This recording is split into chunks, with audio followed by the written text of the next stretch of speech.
अस्सलाम वालेकुम स्टूडेंट्स। आज का हमारा टॉपिक जो है ये भी बड़ा इम्पोर्टेंट टॉपिक है बेंजीन की स्ट्रक्चर को समझने के हवाले से, और वो है रेजोनेंस।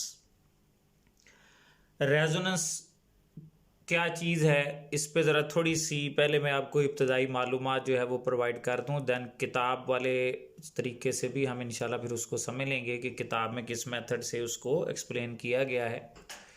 सबसे पहले आप एक चीज़ को समझें कि मैंने आपको पिछले 2-3 लेक्चर्स में delocalization of electronic cloud जो है वो बार बार ये टर्म समझाई है। आपने प्रीवियस लेक्चर में भी देखा था कि बेंजीन के रिंग के अंदर ये जो 3 डबल बॉन्ड हैं ये इस तरह भी मतलब हो सकते हैं, और अगर ये इलेक्ट्रॉन इधर शेयर हो जाएं तो यही डबल बॉन्ड इधर बन जाएगा। इसी तरह अगर ये इलेक्ट्रॉन इधर शेयर हो जाएं तो यही डबल बॉन्ड इस जगह बन जाएगा। इसी तरह अगर ये इलेक्ट्रॉन इधर शेयर हो जाएं तो यही डबल बॉन्ड यहाँ बन जाएगा। यानी कि डबल बॉन्ड्स की पोजीशन इन 3 मुकामात पे भी हो सकती है, और फिर जिस जगह आपको सिंगल बॉन्ड नज़र आ रहे हैं यही डबल बॉन्ड इधर भी शिफ्ट हो सकते हैं, और जहाँ पहले डबल थे वहाँ पे आप देख सकते हैं कि अब ये सिंगल बॉन्ड हो गए। ऊपर वाली यानी स्ट्रक्चर में जहाँ जहाँ डबल था, नीचे वाली स्ट्रक्चर में वहाँ वहाँ सिंगल है, और ऊपर वाली में जहाँ डबल था वहाँ वहाँ पे आप देख रहे हैं कि सिंगल बना हुआ है ऐसे। तो ये चीज़ ही असल में delocalization of electronic cloud है, यानी इलेक्ट्रॉन्स का गैर क्याम पजीर होना। लोकलाइज्ड का मतलब होता है क्याम पजीर होना, डी लोकलाइज्ड का मतलब गैर क्याम पजीर होना। तो इलेक्ट्रॉन्स के गैर क्याम पजीर होने की वजह से ही ये डबल बॉन्ड्स की जो पोजीशन है वो रिंग के ऊपर चेंज होती जा रही है, और ये डबल बॉन्ड्स की पोजीशन का तब्दील हो जाना ही असल में साइंस की जुबान में रेजोनेंस है। अब आपकी बुक में इसी लफ्ज़ रेजोनेंस को उसने एक और तरह से डिफाइन करने के नुक्ता नज़र में आर्टिकल के बिल्कुल स्टार्ट में लिखा है। वो कहता है कि possibility of different pairing schemes of valence electrons of atoms is called resonance, and the different structures thus arranged are called resonance structures. वो कह रहा है जी कि डिफरेंट पेयरिंग स्कीम्स, असल में ये जो आपको जोड़े या पेयर बने हुए नजर आ रहे हैं ना इलेक्ट्रॉन्स के, वो इन जोड़ों या इन पेयर्स की ही बात कर रहा है कि जो मुख्तलिफ पेयरिंग स्कीम्स आपको यहाँ स्ट्रक्चर्स के अंदर बनती हुई नजर आ रही हैं। ये जो स्ट्रक्चर्स उसने नीचे लिखी हुई हैं, इन स्ट्रक्चर्स के अंदर ये जो पेयरिंग स्कीम्स आपको यहाँ लिखी बनती नजर आ रही हैं, इन पेयरिंग स्कीम्स को ही हम साइंस की जुबान में रेजोनेंस कहते हैं, और इस तरह जो स्ट्रक्चर्स वजूद में आती हैं उन्हें रेजोनेंस स्ट्रक्चर्स कहा जाता है। आप ज़रा गौर करें कि ये जो मैंने आपके सामने रिंग बनाए हुए हैं, इन रिंग्स के अंदर आपको पता है कि कार्बन इस वक्त 3 बॉन्ड ऑलरेडी बना रही है। ये इधर से भी बना रही है, इधर से भी बना रही है, और तीसरा बॉन्ड हाइड्रोजन के साथ बना रही। तो हर कार्बन जो है वो अपने 3-3 बॉन्ड इस वक्त बना रही है। एक अपने दाएं बाएं वाकया कार्बन के एटम्स के साथ 2 बॉन्ड उसके बन रहे हैं, और तीसरा बॉन्ड उसने हाइड्रोजन के साथ यकीनन बनाया होगा। और ये जो आप डॉट देख रहे हैं ये उसका चौथा इलेक्ट्रॉन है, जो मैंने आपके सामने अभी सिर्फ वाजे करके लिखा है ताकि आप ये पेयरिंग स्कीम वाली जो टर्म है इसको समझ सके। अब अगर ये चौथा इलेक्ट्रॉन जो है वो कुछ इस तरह आपस में शेयर हो जाए कि मिसाल के तौर पर ये वाला इलेक्ट्रॉन इस इलेक्ट्रॉन के साथ शेयर हो जाए तो ये बॉन्ड यहां डबल हो जाएगा। लेकिन अगर यही वाला इलेक्ट्रॉन कार्बन नीचे वाले कार्बन के साथ शेयर कर ले तो ये बॉन्ड इस जगह डबल हो जाएगा। इसी तरह ये वाला इलेक्ट्रॉन अगर इधर शेयर हो जाए तो ये बॉन्ड डबल हो जाएगा, और अगर ये वाला इलेक्ट्रॉन इधर शेयर हो जाए तो ये वाला बॉन्ड डबल हो जाएगा। इसी तरह ये वाला इलेक्ट्रॉन अगर उधर शेयर हो जाए तो ये डबल बॉन्ड हो जाएगा, वरना ये इलेक्ट्रॉन अगर इधर शेयर हो जाए तो यहाँ डबल हो जाएगा। सो अब आप देख सकते हैं कि ये डिफरेंट पेयरिंग स्कीम्स हैं, यानी कि जोड़े बनने के मुख्तलिफ अंदाज हैं जो आपको दोनों के अंदर नजर आ रहे हैं। मतलब ये यहाँ भी पेयर शेयर हो सकता है, और यही पेयर इधर भी शेयर हो सकता है। इसी तरह ये पेयर इधर भी शेयर हो सकता है, ये उधर भी शेयर हो सकता है। इसी तरह ये पेयर यहाँ भी शेयर हो सकता है, ये इधर भी शेयर हो सकता है। तो इस तरह ये वो चीज़ है जिसको आपकी बुक में वो डिफरेंट पेयरिंग स्कीम्स कह रहा है, और ये इस तरह मुख्तलिफ पेयरिंग स्कीम्स असल में डीलोकलाइजेशन ऑफ इलेक्ट्रॉन्स या इलेक्ट्रॉनिक क्लाउड ही कहलाती है। और इस तरह ये जो स्ट्रक्चर्स बन रही हैं इन्हें हम साइंस की जुबान में रेजोनेंस स्ट्रक्चर्स कहते हैं। और ये जो पेयरिंग स्कीम्स वाला अमल या प्रोसेस या फिनोमिना आपके सामने रोनमा होता नजर आ रहा है, इसी को हम साइंस की जुबान में रेजोनेंस का नाम देते हैं। रेजोनेंस स्ट्रक्चर्स के दरमियान इस तरह डबल हेडेड एरो जो है वो लगाया जाता है। तो उसने भी आपकी बुक में ये लिखा है कि डबल हेडेड एरो लगा के इसको रिप्रेजेंट करते हैं। अब ये दो स्ट्रक्चर जो ऊपर आप देख रहे हैं बनी हुई, ये असल में कैक्यूले का जो कॉन्सेप्ट था ये उसके मुताबिक इस तरह ये दो स्ट्रक्चर्स जो हैं वो बनती हैं, इसलिए ये कैक्यूलेज फार्मूला वाली स्ट्रक्चर्स कही जा सकती हैं। लेकिन इसके अलावा डिवार नामी एक साइंटिस्ट जो है उसने भी अपनी एक मुख्तलिफ किस्म की पेयरिंग स्कीम सजेस्ट की थी कि बेंजीन में इस तरह भी ये पेयर्स बन सकते हैं या इलेक्ट्रॉन यूं भी शेयर हो सकते हैं, और इसी तरह ये इनके दरमियान इधर से इनके दरमियान इधर से इनके दरमियान शेयर हो सकते हैं, और इसी तरह ये इधर इनके दरमियान इधर इधर और ये इधर। तो ये भी एक पॉसिबिलिटी है कि जिसमें इलेक्ट्रॉन शेयर होकर ये पेयरिंग स्कीम्स भी बन सकती हैं। इसको उसने ए और बी स्ट्रक्चर्स कहा है और इनको सी डी और ई कहा है। और ये जैसे मैंने कहा कि ये डिवार नामी साइंटिस्ट की तजवीज़ करदा ये पेयरिंग स्कीम्स हैं, या दूसरे लफ्जों में रेजोनेंस स्ट्रक्चर्स हैं। अब इसमें थोड़ी सी मैं आपको वजाहत असल में कर दूं कि बात फिर किताब वाला जो गुफ्तगू है उसको ज़रा अभी आगे बढ़ाते हैं। आप एक लम्हे के लिए ज़रा थोड़ा सा मेरे साथ पहले बात को ना मज़ीद वजाहत के साथ समझ लें रेजोनेंस का जो फिनोमेना है। बेसिकली अब मैंने आपके सामने ये जो स्ट्रक्चर्स लिखी हैं ये मैंने बेंजीन की स्ट्रक्चर्स लिखी हैं, लेकिन एक चीज़ आप अभी से अपने जहन में तय कर लें कि बेंजीन इन पांचों में से कोई भी नहीं है। मतलब आप किसी के ऊपर हाथ रख के ये नहीं कह सकते कि ये बेंजीन का स्ट्रक्चर है या ये बेंजीन का स्ट्रक्चर है या ये बेंजीन का स्ट्रक्चर है, नहीं। बेंजीन असल में इन पांचों स्ट्रक्चर्स का कॉम्बिनेशन है, इन पांचों स्ट्रक्चर्स का मजमुआ है, इन पांचों स्ट्रक्चर्स का वो एक ख़ास टर्म होती है केमिस्ट्री में जिसको हम कहते हैं रेजोनेंस हाइब्रिड। यानी बेंजीन इन पांचों स्ट्रक्चर्स का रेजोनेंस हाइब्रिड है। रेजोनेंस हाइब्रिड का मतलब होता है यानी इन पांचों का कॉम्बिनेशन, इन पांचों का मजमुआ। इसकी एक मिसाल हम अपनी क्लासों में पढ़ते होते थे, बड़ी क्लासों में, वो मतलब उससे आप ज़रा थोड़ा सा अंदाज़ा लगा सकते हैं कि ये रेजोनेंस हाइब्रिड होने का क्या मतलब होता है। रेजोनेंस हाइब्रिड होने का मतलब आप इस मिसाल से अंडरस्टैंड कर सकते हैं कि मसलन एक आदमी जो है वो जंगल में जाता है और वो वहाँ पे एक अजीबोगरीब सा जानवर देखता है, तो वो फिर वहाँ से वापस आके आपको बताता है कि जनाब मैंने आज जंगल में एक बड़ा अजीबोगरीब सा जानवर देखा। आप कहते हैं अच्छा भाई वो किस तरह का जानवर था? वो कहता है जी कि वो जानवर जो है उसका मुंह जो है वो हाथी जैसा था, उसका पेट जो है वो गधे जैसा था, उसकी टांगें जो थीं वो मोंकी जैसी थीं, उसकी दुम जो है वो यूं कह लें कि घोड़े जैसी थी। तो आपके जहन में लामहला एक खाका सा उस जानवर का तैयार होना शुरू हो जाता है, जिसमें आप इमेजिन करते हैं कि अच्छा भाई उसका फेस हाथी जैसा था, पेट उसका घोड़े जैसा था, टांगें उसकी मंकी जैसी थीं। अब समझ लें कि वो जानवर जो है वो 100% ना तो हाथी है, ना वो 100% मंकी है, ना वो 100% घोड़ा है, यानी कि वो इन सारे जानवरों की एक मजमुई शक्ल जो है उसके रूप में है। वो मजमुई शक्ल का जानवर जो है वो समझ लें कि रेजोनेंस हाइब्रिड है। तो बेंजीन की मिसाल भी ऐसी है कि बेंजीन जो है वो ना तो ये स्ट्रक्चर ए है पूरी तरह, ना वो स्ट्रक्चर बी है पूरी तरह, ना वो पूरी तरह सी है, ना डी है, ना ई है। वो इन पांचों का एक कॉम्बिनेशन है, एक रेजोनेंस हाइब्रिड है। लेकिन ये जो पहली दो स्ट्रक्चर्स हैं ए और बी, इनके साथ उसकी मुशाबिहत ज्यादा है स्ट्रक्चर वाइज, वो सिमिलैरिटी ज्यादा रखती है इनके साथ। तो इसलिए हम आमतौर पे जब भी कागज पे बेंजीन का स्ट्रक्चर बनाते हैं तो वो इन दोनों में से ही किसी को बना देते हैं।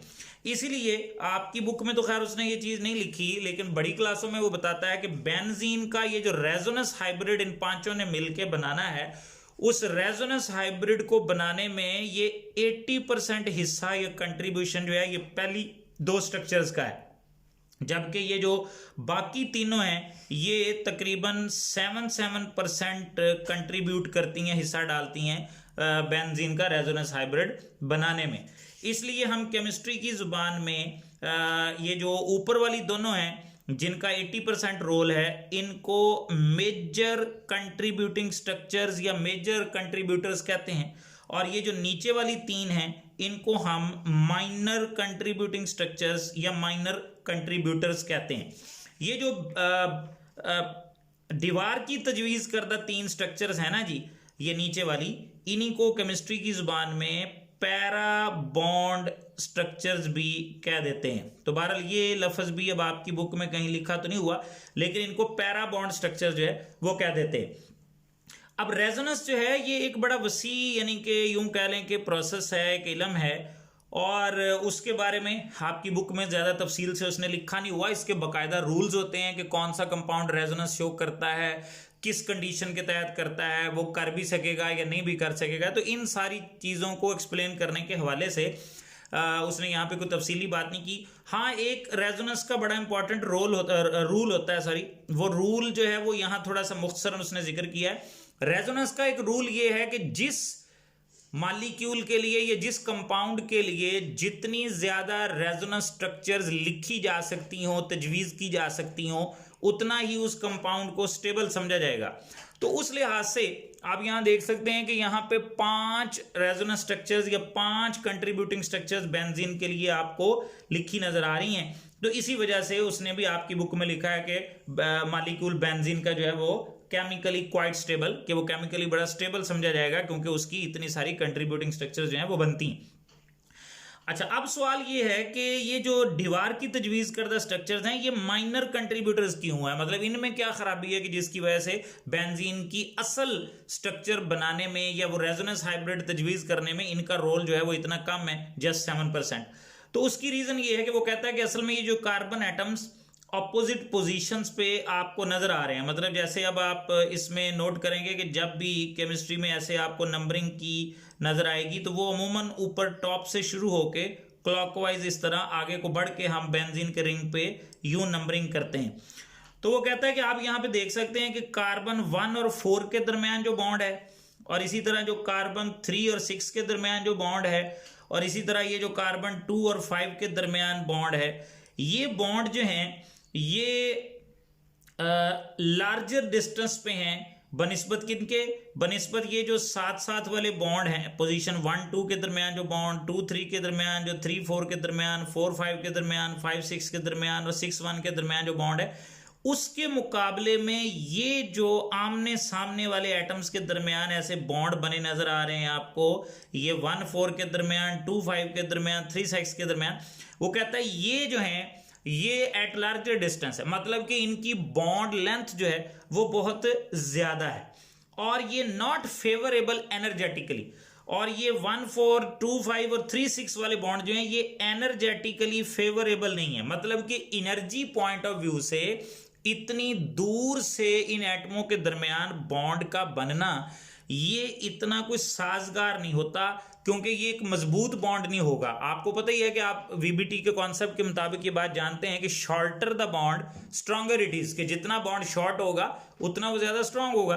तो इनकी चूंकि बॉन्ड लेंथ काफी ज्यादा है, तो इसलिए आपके लिए ये इस तरह बॉन्ड इतनी दूर से बने हुए जो हैं उनकी स्टेबिलिटी को जस्टिफाई करना ये मुमकिन नहीं है। यानी ये एक यूं कह लें कि कमजोर से बॉन्ड होंगे और ये थोड़ी सी एनर्जी से ही ये टूट सकते हैं। तो इसलिए इन स्ट्रक्चर्स की स्टेबिलिटी जो है वो बड़ी कम है, और इसीलिए बेंजीन की एक्चुअल स्ट्रक्चर बनाने में इनका रोल जो है वो बड़ा कम समझा जाता है, और इनको हम माइनर कंट्रीब्यूटिंग स्ट्रक्चर समझते हैं towards the actual structure of benzene, benzene की एक्चुअल स्ट्रक्चर बनाने की तरफ। तो आगे फिर वो इसी तरह कहता है कि इनफैक्ट स्ट्रक्चर जो है बेंजीन का वो एक रेजोनेंस हाइब्रिड है इन तमाम ABCDE पांचों स्ट्रक्चर्स का, जिसमें कैक्यूले की जो तजवीज करता है ये 2 स्ट्रक्चर्स हैं A और B, इनका बड़ा लार्जर कंट्रीब्यूशन का मतलब है कि इनका बड़ा रोल है असल स्ट्रक्चर तजवीज करने में। And therefore benzene molecule can be represented by either of the 2 Kekule structure. इसलिए जब भी आपने बेंजीन की स्ट्रक्चर कहीं शो करनी हो तो आप कैक्यूले की तजवीज करदा ये जो 2 स्ट्रक्चर्स हैं इन्हीं में से किसी को कागज पे ड्रा करके बेंजीन कह सकते हैं। ये जो 3 अल्टरनेट सिंगल और डबल बॉन्ड आपको इन स्ट्रक्चर्स के अंदर नजर आते हैं कैक्यूले की स्ट्रक्चर्स के अंदर, इनको हम कॉन्जुगेट बॉन्ड्स या रेजोनेटिंग बॉन्ड्स जो हैं वो कहते हैं। मैंने आपको कॉन्जुगेट का लफ्ज पिछले लेक्चर में भी समझाया था कि अगर दो डबल बॉन्ड के दरमियान ज्यादा एक ही सिंगल बॉन्ड मौजूद हो, जैसे कि इन स्ट्रक्चर्स के अंदर है, तो उसे हम कहते हैं कॉन्जुगेट बॉन्ड्स। तो ये आप देख सकते हैं कि हर दो डबल बॉन्ड के दरमियान एक सिंगल बॉन्ड इनके अंदर पाया जाता है, लिहाजा ये कॉन्जुगेटिंग बॉन्ड्स या रेजोनेटिंग बॉन्ड्स जो हैं ये कहलाते हैं। क्योंकि स्ट्रक्चर बेंजीन का एक रेजोनेंस हाइब्रिड है, यानी कि पांचों का एक मिक्सचर है, पांचों का एक यूं कह लें कि कॉम्बिनेशन है, इसलिए इसमें तमाम जो कार्बन कार्बन बॉन्ड लेंथ्स हैं वो आपस में बराबर, लेकिन अल्केन अल्कीन अल्काइन से डिफरेंट है। देखें, आपने हाइड्रोकार्बन्स की तीन फैमिलीज पढ़ी हैं, अल्केन्स, अल्कीन्स और अल्काइंस। आपको पता है कि सबसे ज्यादा bond length carbon carbon single bond की होती है, उसके बाद निस्बतन कम bond length carbon carbon double bond की होती है, और सबसे कम बॉन्ड लेंथ जो है वो कार्बन कार्बन ट्रिपल बॉन्ड की होती है। अब बेंजीन भी बेसिकली एक हाइड्रोकार्बन ही है, C6H6, यानी 6 कार्बन 6 हाइड्रोजन।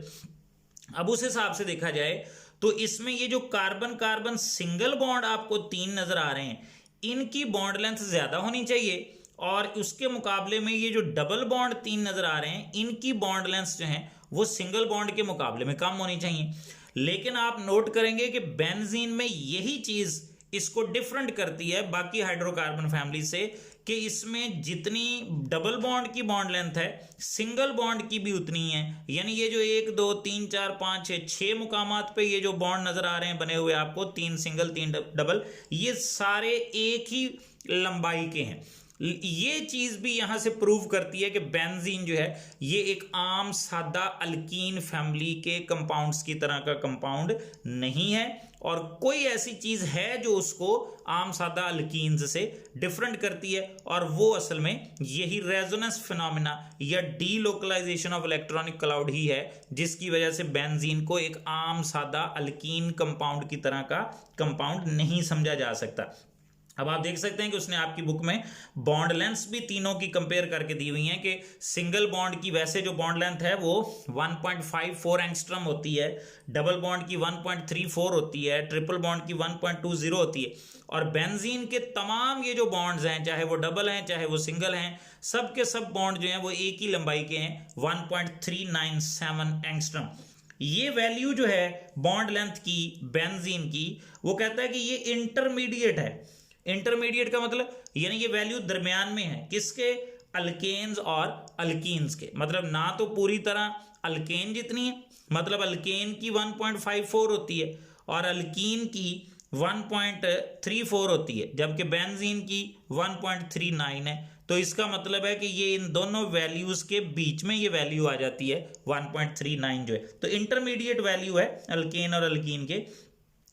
ये जो रेजोनेटिंग इस तरह बॉन्ड हैं, इन बॉन्ड्स की जगह यानी कि रेजोनेंस जो है वो यही है कि चेंज होती है। मतलब ये बॉन्ड अगर इधर आ जाएं तो ये स्ट्रक्चर बन जाएगी, रेजोनेट करके इधर हो जाए तो ये बन जाएगी, घूम के ये इधर आ जाए तो ये बन जाएगी, घूम के इधर हो गए तो ये बन गई। तो ये इस तरह रिंग के ऊपर इलेक्ट्रॉन जो है वो अपनी जगह चेंज करते हैं, घूम के बदलते रहते हैं, और यही चीज डीलोकलाइजेशन ऑफ इलेक्ट्रॉनिक क्लाउड या रेजोनेंस कहलाती है।